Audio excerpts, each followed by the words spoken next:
ధ్యానమిత్రులకు శుభోదయం. శ్రీ శ్రీ హజరత్ తాజుద్దీన్ బాబా వారి దివ్య చరితామృతం 6వ రోజుకు స్వాగతం. బాబా వారి దివ్య లీలలు వింటూ ధ్యానం చేసుకుందాం. ధ్యానం చేసుకుంటూ విందాం. శ్వాస మీద ధ్యాస. అద్భుతమైన ధ్యాన స్థితిలో బాబా వారి ఫ్రీక్వెన్సీకి కనెక్ట్ అయి అత్యున్నతమైన ఆత్మ జ్ఞానాన్ని అందుకుందాం. దైవ న్యాయము. ఒకసారి ఒక నవాబు గారు 18 లక్షల విలువ చేసే తన ఆస్తి కోర్టు వ్యవహారాలలో చిక్కుకొని ఉండగా పరిస్థితులు తనకు అనుకూలించడానికి బాబా ఆశీస్సులు పొందుదామని వచ్చాడు. ఆ రోజు బాబా తన టాంగాలో బయటకు వెళుతూ ఉండగా దోవలో ఆయనకు ఒక హరిజనుడు తన తల మీద ఉన్న గుడ్డ మూట నుంచి చపాతీలు తీసి తింటూ ఎదురుపడ్డాడు. బాబా టాంగాను నిలిపి ఆ హరిజనుడి దగ్గర నుంచి చపాతీల మూటను తీసుకొని పక్కనే గల చింత చెట్టు కింద కూర్చొని వాటిని ఆ హరిజనుడితో కలిసి తినసాగాడు. ఒక చపాతీని సగానికి త్రుంచి తన వెంట ఉన్న నవాబుకు ఆ ముక్కను అందించి ఆయనతో, అంతా నీవే తినేటట్లయితే విరేచనాలు పట్టుకుంటాయి అన్నారు. తర్వాత ఆయన నవాబును ఒక బీడీ ఇమ్మని అడిగాడు. నవాబు బీడీ అందించగా ఆయన పొగ పీల్చసాగాడు. అయితే తగిన సమయమని నవాబు తన దావాకు సంబంధించిన పత్రాలను ఆశీస్సుల కోసం బాబాకు అందించాడు. బాబా వెలుగుతున్న బీడీతో ఆ కాగితాలను కాల్చి, ఇదే మా ముద్రిక అంటూ తిరిగి ఇచ్చేశారు. తన ఆస్తిని కూడా బాబా ఇచ్చిన చపాతీలాగే విభజించవలసి ఉంటుందని ఆ నవాబు తెలుసుకున్నాడు. నీది కానిదేది నీవు తీసుకోకు అని నవాబును హెచ్చరించారు.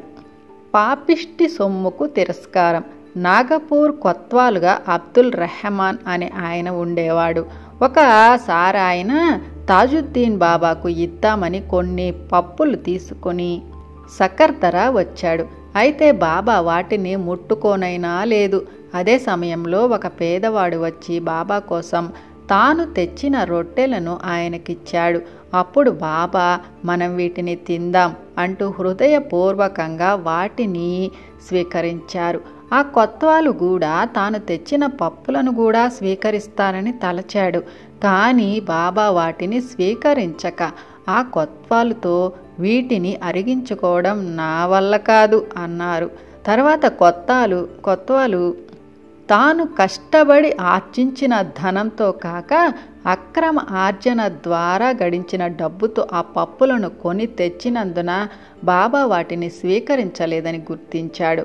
బాబా అప్పుడప్పుడు భక్తులకు చేసిన బోధలు, ఇచ్చిన సందేశాలు మాత్రమే కాక అద్భుతమైన ఆయన జీవితమంతా మనకు ఒక్క పెద్ద సందేశమే. అయితే ఆయన జీవితమంతా సామాన్యులు అందుకోలేనంతటి ఉన్నతంగాను, గ్రహించలేనంతటి సూక్ష్మంగాను ఉండి మనకు అవగతం అవడం కష్టంగా ఉంటుంది. మనకు అర్థమైనంతలో ఆయన జీవిత సన్నివేశాలను కొన్నిటిని తెలుసుకొని గ్రహించగలిగినంత గ్రహిద్దాం. జాలి, కరుణ. హజరత్ తాజుద్దీన్ బాబా వృద్ధులు, పేదవారు, రోగులు, ఆర్తులు, దీనులు మొదలైన వారి పట్ల ఎంతో జాలి, కరుణ చూపించేవారు. ఒక్క చూపులోనే ఆయన కష్టజీవులు మౌనంగా అనుభవించే బాధను గుర్తించేవారు. ఓదార్పును, శాంతిని ప్రసాదించే ఆయన ప్రవర్తన అత్యంత సహజంగానూ, సూటిగాను, మధురంగానూ ఉండేది. ఆయన అటువంటి చర్యలను ఎవరూ విపులీకరించవలసిన అవసరం ఉండేది కాదు. ఒక రోజున తాజుద్దీన్ బాబా నాగపూర్కు 14 మైళ్ళ దూరంలో ఉన్న ఒక గ్రామ వీధులలో నడుస్తూ ఉన్నారు. ఆయన వెంట ఎప్పటిలాగానే అనేక మంది భక్తులు అనుసరిస్తూ నడుస్తూ ఉన్నారు. అక్కడ షరీఫ్లలో శిథిలావస్థలో ఉన్న ఒక ఇంట్లో ఒక వృద్ధుడు, ఒక స్త్రీ కలిసి పిండిని విసురుతూ ఉండగా ఆయన అవస్థపడుతూ ఉన్నారు. కరుణామయుడైన ఆ ఫకీరు వారి దగ్గరకు వెళ్ళి తిరుగలి దగ్గర నుండి వారిని లేపి చుట్టూరా ఉన్న భక్తులకు ఆశ్చర్యాన్ని కలిగిస్తూ ఆయన పిండిని విసరసాగారు. మొత్తం పిండిని విసరడమయ్యాక దానిని కుప్పగా చేసి ఒక్క మాటైనా పలకకుండా నిశ్శబ్దంగా అక్కడి నుంచి వెళ్ళారు. చుట్టూ ఉన్న శ్రమజీవుల పట్ల ఆయన ప్రదర్శించిన కరుణను చూసి ఆయన భక్తుల హృదయాలు కరిగిపోయాయి. ఆ స్థితిలో వారికేమీ చేయడానికి తోచక నిశ్చేష్టులై నిలబడిపోయారు. మరొకసారి తన సర్వస్వాన్ని కోల్పోయిన వ్యక్తి చాలా దూరం నుంచి కాలినడకన తాజుద్దీన్ బాబా దర్శనార్థం వచ్చాడు. అతను వచ్చినప్పుడు బాబా చుట్టూ అనేక మంది ధనికులు గుమికూడి ఉన్నారు. ధనికులైన ఆ భక్తుల గుంపు నుంచి భుజాలు రాసుకుంటూ వెళ్ళి బాబాను దర్శించడానికి అతను బిడియపడ్డాడు. అందుచేత అతడు దూరంగా ఉన్న చెట్టు కింద నిల్చొని బాబాను దర్శించడానికి అనువైన సమయం కోసం సహనంతో వేచి ఉన్నాడు. పగలంతా గడిచి చీకట్లు వ్యాపించినప్పటికీ అతనికి బాబాను దర్శించే అవకాశం రాలేదు. పేదవాడైనా అతడు తినటానికి ఏమీ తెచ్చుకోలేదు. ఏమైనా కొనుక్కుందామంటే అతని జేబులు ఖాళీగా ఉన్నాయి. ఆ ప్రదేశం అతనికి కొత్త అవడం వలన అతని బాగోగులు విచారించే వ్యక్తులెవరూ అక్కడ లేరు.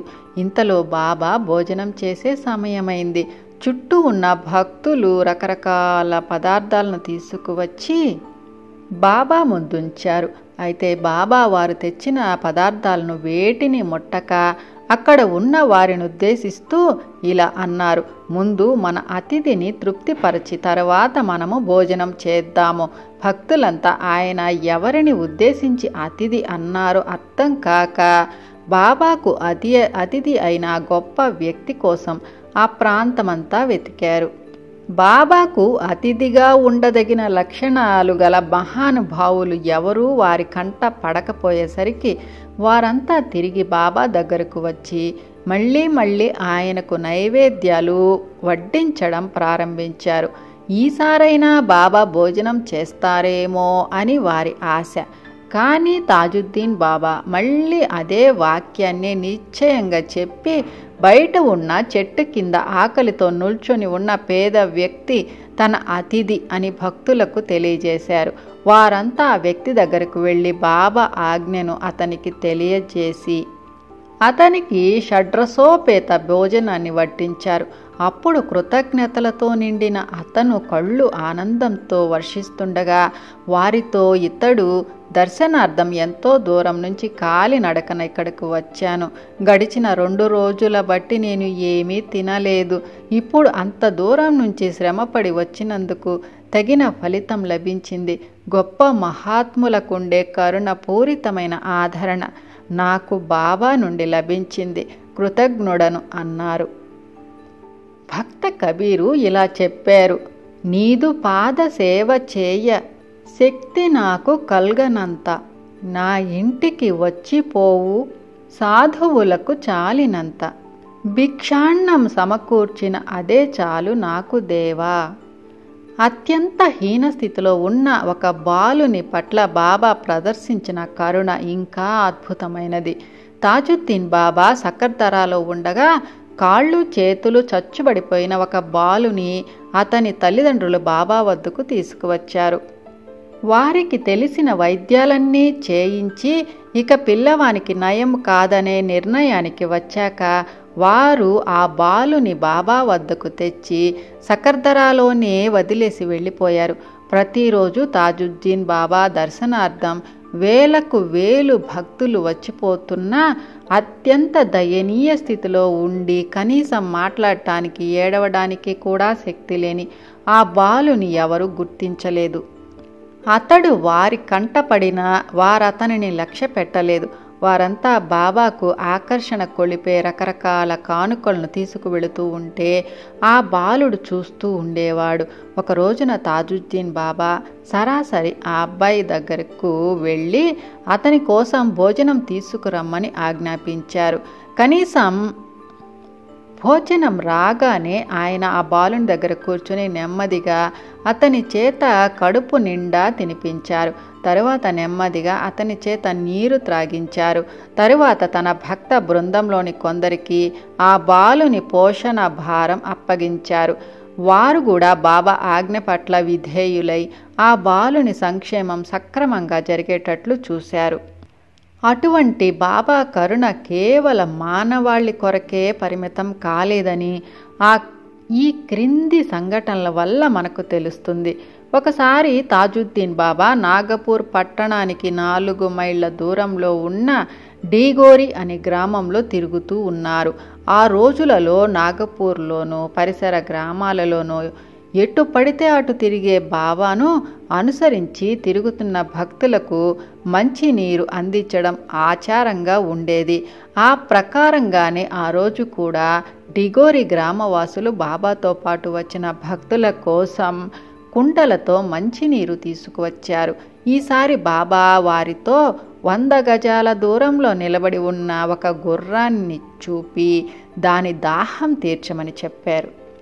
వారు అలాగే బకెట్లతో నీరు తీసుకెళ్లి ఆ గుర్రం ముందుంచారు. ఆ గుర్రం ఎంత దప్పికగొని ఉందంటే అది వరుసగా 4 బకెట్ల నీటిని తాగింది. అయితే భగవంతుని సృష్టి అయిన ఆ మూగ గుర్రం అంతటి దాహంతో ఉందనే విషయాన్ని బాబా గ్రహించగలరని ఎవరు తలచగలరు? గంగాబాయి భారతదేశపు సామాజిక వ్యవస్థలో అత్యంత దయనీయమైన స్థితిలో ఉన్నవారు అస్పృశ్యులు అని పిలువబడే కడజాతివారు. అయితే దైవం ఎల్లప్పుడూ వారి పట్లనే ఉంటూ ఉంటాడు. గంగాబాయి అనే హరిజన స్త్రీ ఒకరోజు తనకున్న దాంట్లోనే తాజుద్దీన్ బాబాకు నివేదనకై ఏదో వంటకాన్ని తయారు చేసి కాలి నడకన బాబా దర్శనార్థం బయలుదేరింది. ఆ సమయంలో తాజుద్దీన్ బాబా మహారాజ్ రాఘోజీరావు గారి భవనంలో ఉంటున్నారు. అయితే ఆమె బాబా నివసించే మందిరం దగ్గరకు రాగానే ధనికులైన భక్తులు సమకూర్చిన వైభవాల మధ్యన ఉన్న తాజుద్దీన్ బాబా వద్దకు తన పేద వంటకాన్ని తీసుకుని వెళ్ళటానికి మనసొప్పక తన సంకల్పాన్ని విరమించుకుంది. అప్పటి సంఘ కట్టుబాట్ల ప్రకారం మహారాజ్ మందిరం లోపలికి అస్పృశ్య అయిన తాను వెళ్ళి తన చేతితో తయారు చేసిన పదార్థాన్ని వడ్డిస్తే ఎదురయ్యే తీవ్ర పరిణామాలను తలచి భయపడింది. అందుచేత ఆమె తను తెచ్చిన పదార్థాన్ని ఒక గుడ్డలో మూట కట్టి ఆ మూటను దగ్గరే ఉన్న ఒక చెట్టు కొమ్మకు వ్రేలాడదీసి బాబా నివసించే ప్రదేశానికి కొంత దూరంలో ఆయన దర్శనార్థం ఎదురు చూస్తూ కూర్చున్నది. కొద్ది సమయం గడిచాక భవనంలో ఉన్న బాబా భక్తులతో తనకు భోజనం పట్టుకురమ్మని చెప్పారు. వారంతా ఒకదానికంటే ఒకటి ఖరీదైన వంటకాలను తీసుకువచ్చారు. అయితే బాబా వాటిని తినటానికి నిరాకరించి బయట చెట్టుకు వేలాడుతున్న ఆహారమే తనకు కావాలని చెప్పారు. బాబా ఏమి కోరుతున్నారో అర్థం కాని ఆ భక్తులు కలవరపడ్డారు. వారు ఆ ప్రదేశమంతా వెతికి ఎక్కడ బాబా సూచించిన ఆహారం కనిపించక వారు తెచ్చిన పదార్థాలే మళ్ళీ వడ్డించారు. అయితే బాబా ఇంతకు ముందు తను కోరిన ఆహారాన్నే తీసుకురమ్మని పట్టుబట్టారు. బాబా చెప్పిన ఆహారం ఎక్కడ ఉన్నదో కనుక్కోలేక వారంతా కలత చెందిన మనసులతో మూగగా బాబా ముందు తలలు వంచి నించున్నారు. చివరకు ఆయనే లేచి గంగాబాయి తన మూటను వేలాడదీసిన చెట్టు వద్దకు వెళ్ళి దానిని విప్పి అందులోని ఆహారాన్ని స్వీకరించి తన ప్రసాదంగా అందులో కొంత భాగం మిగిల్చి మళ్ళీ యథాప్రకారం ఆ మూటను చెట్టు కొమ్మకు కట్టి తన బసకు వెళ్ళిపోయారు. బాబా ఆ ప్రదేశాన్ని విడిచి వెళ్ళగానే గంగాబాయి ఆ మూటను విప్పి తెచ్చుకుని బాబా అందులో మిగిల్చి వెళ్ళిన అన్నమును ఆయన ప్రసాదంగా స్వీకరించింది. ఆమెకు పట్టిన అదృష్టాన్ని చూసి ఈర్ష్యపడిన కొందరు వ్యక్తులు ఆమెను గూర్చిన వివరాలు అయిష్టతతోనే అడిగారు. బాబాలోని ఆ ఔన్నత్యాన్ని ఎలా గుర్తించిందో, ఎందుకోసం బాబాకు నివేదన తీసుకొచ్చిందో ఆమెను వారు ప్రశ్నించినప్పుడు ఆమె ఇలా చెప్పింది: ఆనాటి శ్రీరాముడే మళ్ళీ తాజుద్దీన్ బాబా రూపంలో అవతరించారు. మనమే ఆయనను గుర్తించలేకపోతున్నాము అని. ఆమె చెప్పిన విషయం నిజమే. అందుకే జీసస్ క్రీస్తు చెప్పారు, తెలిసిన వారికి తెలియవు, తెలియని వారికి తెలుస్తావు అని. అనుభవైక్య వేద్యం. నాగపూర్కి చెందిన గొప్ప సూఫీ మహాత్ముడైన తాజుద్దీన్ బాబా తమ భక్తులకు ప్రత్యక్ష అనుభవాలివ్వడం ద్వారా ఆధ్యాత్మిక పాఠాలను నేర్పడం మనల్ని సంభ్రమంలో ముంచక తప్పదు. ఒక రోజున గౌరవనీయులైన ఒక భక్తుడు బాబాతో, బాబా, సమాధి స్థితిని అంటే హాల్ అనుభవించేదెలాగా, దానిని పొందే మార్గమేమిటి అని అడిగారు. సమాధి అంటే ఏమిటో ఆ భక్తునికి ప్రత్యక్షంగా బోధించడానికి బాబా తన తలపైనున్న టోపీని తీసి నేల మీద తల క్రిందులుగా ఉంచారు. ఆశ్చర్యం! వెంటనే ఆ భక్తుడు సమాధి అంటే హాల్ అనుభవాన్ని పొంది ఆ ఆనందంలో తల్ల క్రిందులుగా నిల్చొని తన తలను చేతులను ఆధారంగా చేసుకొని గెంతనారంభించారు. బాబా మళ్ళీ ఆ టోపీని నేల మీద నుంచి తీసి ఎప్పటిలాగే తన తలపై ధరించే వరకు ఆ వ్యక్తి పారవస్యంలోనే ఉండిపోయాడు. అప్పుడు బాబా ఆ వ్యక్తిని అడిగాడు, హాల్ అంటే ఏమిటో ఇప్పుడు నీకు బోధపడిందా అని. ఆ వ్యక్తి పూర్తి సంతృప్తితో బాబా కాళ్ల మీద పడ్డాడు. పైన జరిగిన సన్నివేశాలలో 2 ముఖ్యమైన అంశాలున్నాయి. ఒకటి, ఆధ్యాత్మిక సాధనలో అత్యంత ఉన్నత స్థితిలో ఉన్న తాజుద్దీన్ బాబా లాంటి మహాత్ములు తనకున్న ఆధ్యాత్మిక శక్తితో ఎటువంటి పామరునికైనా హాల్, కాజీ లాంటి స్థితులను సంకల్ప మాత్రం చేతనే అందివ్వగలరు. రెండవ అంశము ఏమిటంటే, అటువంటి అనుభవాలు మహాత్ములు తమ నుండి ఇతరులకు సంక్రమింపచేయడానికి వీలైన అట్టివి ఎంత శ్రమపడిన ఆధ్యాత్మిక సాధనలో ముందుకు పోయి హాల్ లాంటి అతీత స్థితులను అందుకోలేని వారికి తాజుద్దీన్ బాబా తన ఇచ్చతో అటువంటి అనుభవాన్ని ఇవ్వగలిగినంత సమర్థులు. తన శిష్యుడైన శ్రీ వివేకానంద స్వామికి శ్రీరామకృష్ణ పరమహంస బ్రహ్మానుభవాన్ని ప్రసాదించడం పైన చెప్పిన సన్నివేశానికి సరిపోతుంది.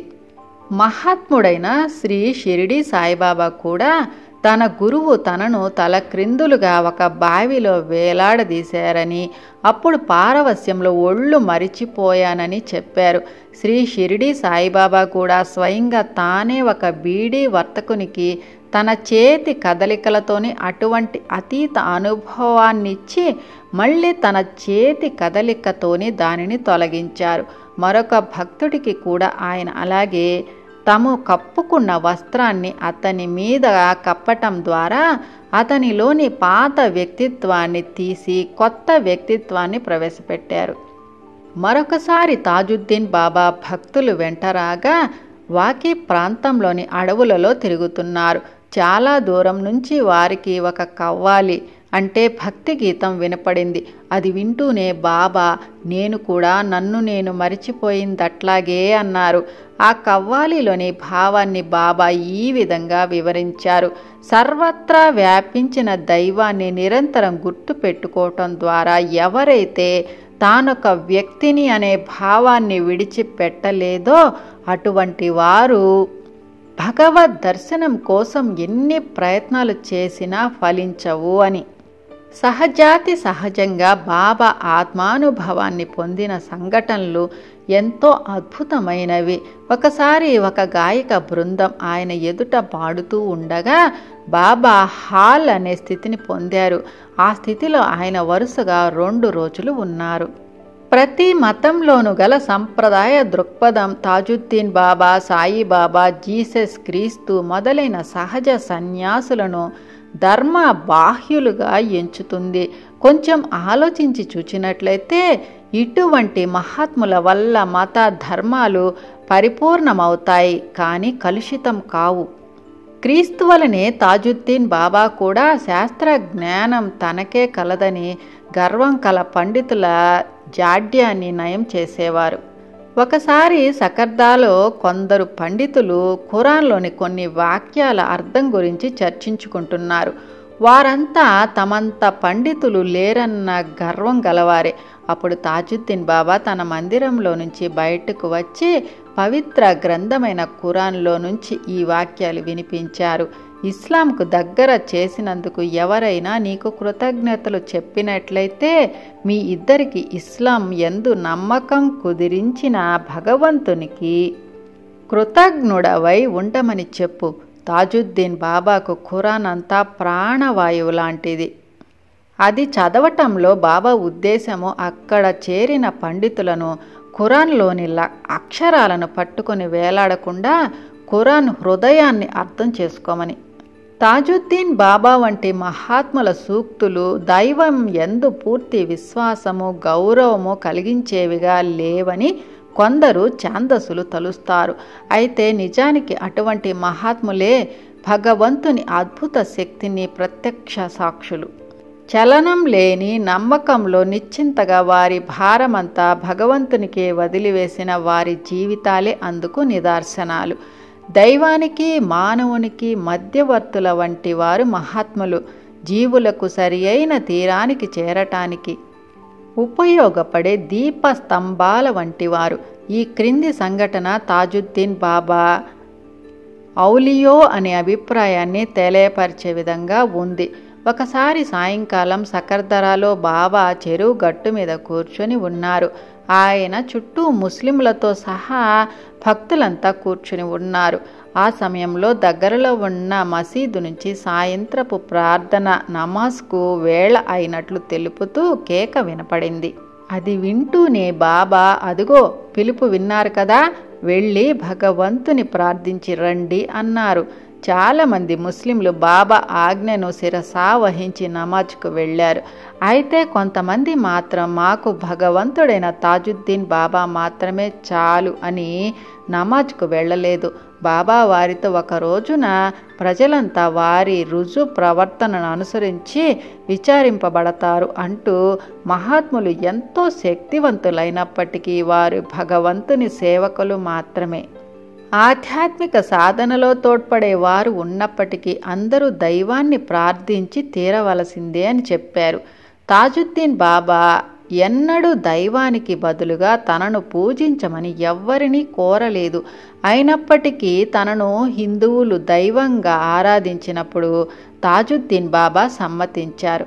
కారణం, భక్తుడనే శిశువుకు పాలిచ్చి పోషించేది భగవంతుడనే తల్లి అయినప్పటికీ ఆ పాలు బిడ్డకు చేరడానికి ప్రత్యక్ష దైవం మహాత్ముడు అనే పాలిండ్లు అని వారి సాంప్రదాయం వారికి బోధిస్తుంది. ఈ విధంగా హిందువులు హిందూ సాంప్రదాయాన్ని, ముస్లింలు ముస్లిం సాంప్రదాయాన్ని పాటించాలని వారు సూచించారు. ఈ రెండు సాంప్రదాయాలను కలగాపొలగం చేసి భక్తుల మనస్సులను సంశయాలతో కలత పెట్టేవారు కాదు. ఇలాగే ధ్యాన స్థితిలో బాబా వారి కాన్షియస్తో కనెక్ట్ అయి ఆ పరమ గురువుల యొక్క అద్భుతమైన ఆశీర్వచనాలను అందుకుందాం. ధన్యవాదాలు.